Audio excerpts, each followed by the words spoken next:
Dans une première vidéo, c'est lundi, que lisez-vous?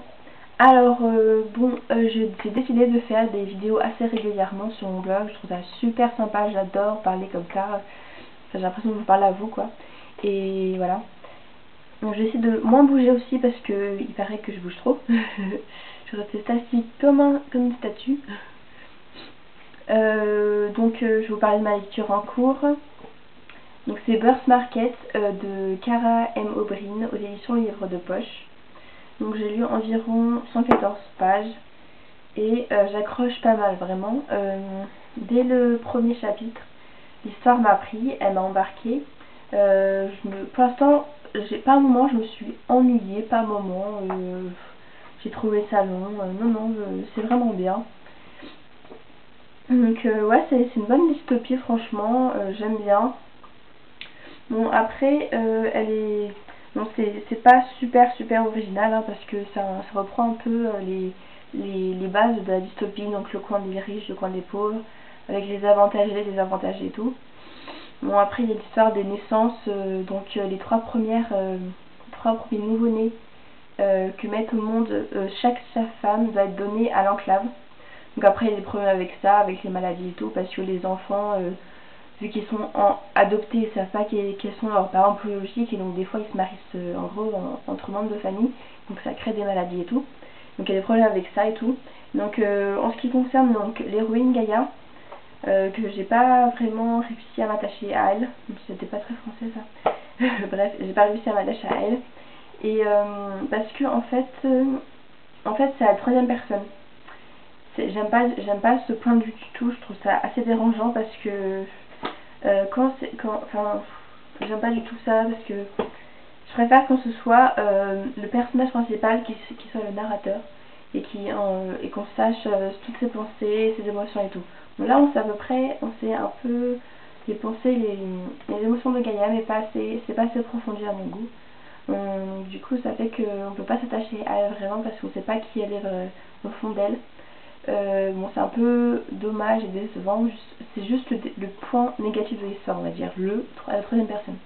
Donc il n'y a rien quoi comme point négatif, on peut pas dire que c'est vraiment un point négatif, parce que dans la saga Ulysse il y a ça aussi et pourtant j'ai adoré quoi, c'est pratiquement un coup de cœur.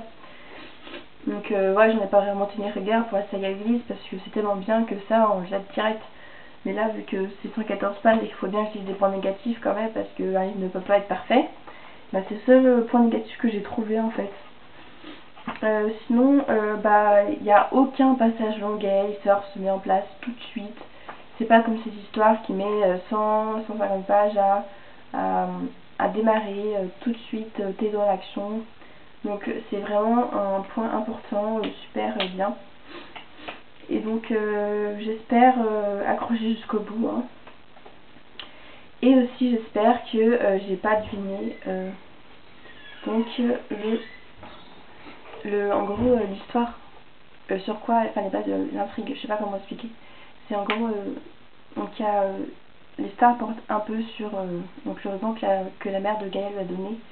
Il y a marqué en fait c'est collé dessus et il essaie de savoir ce que veut dire ce code en fait. Et je crois savoir ce que c'est en fait et j'espère que c'est pas ça du tout parce que pour Cinder ça m'avait gâché le plaisir en fait et disons qu'il avait baissé dans mon estime à cause de ça justement.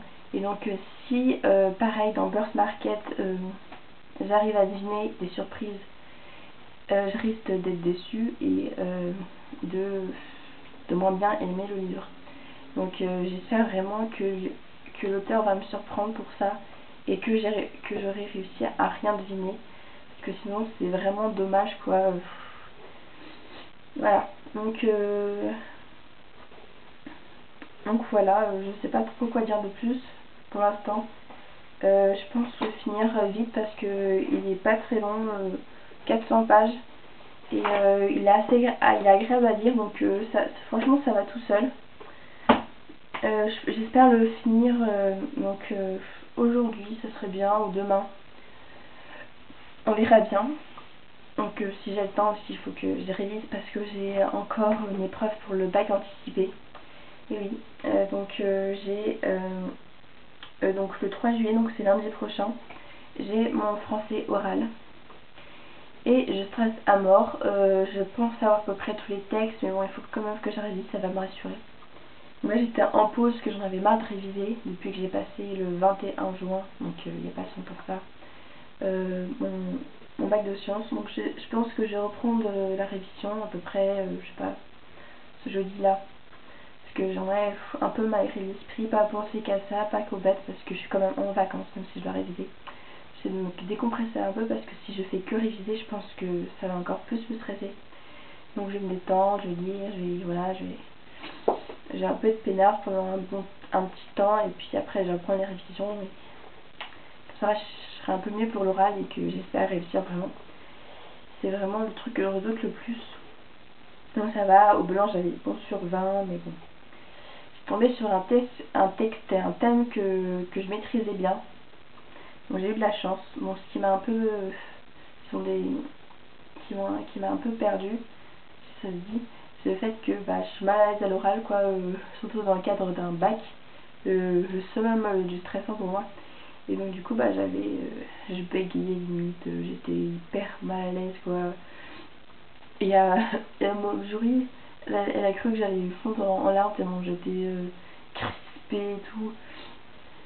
Et donc voilà, donc, j'espère que ça va pas, que je vais être beaucoup mieux pour le vrai bac, hein, et que j'aurai une bonne note. Bon, si j'ai 11, je pense que je serai contente quand même, c'est déjà bien. Là, je suis en train de faire une vidéo spéciale bac, donc il faut que j'arrête de parler.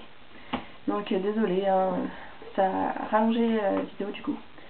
Et vu que je sais pas comment faire pour couper les vidéos, bah j'ai obligé de laisser ça comme ça. C'est pas grave, hein. Donc voilà, donc si vous avez lu ce livre, donnez-moi votre avis par commentaire, comme ça que je sache un peu à quoi m'attendre. Et sinon, si le livre vous donne envie, etc., etc., voilà. Et donc bisous pour donc un prochain avis sur une chronique ou sur une prochaine vidéo. Salut!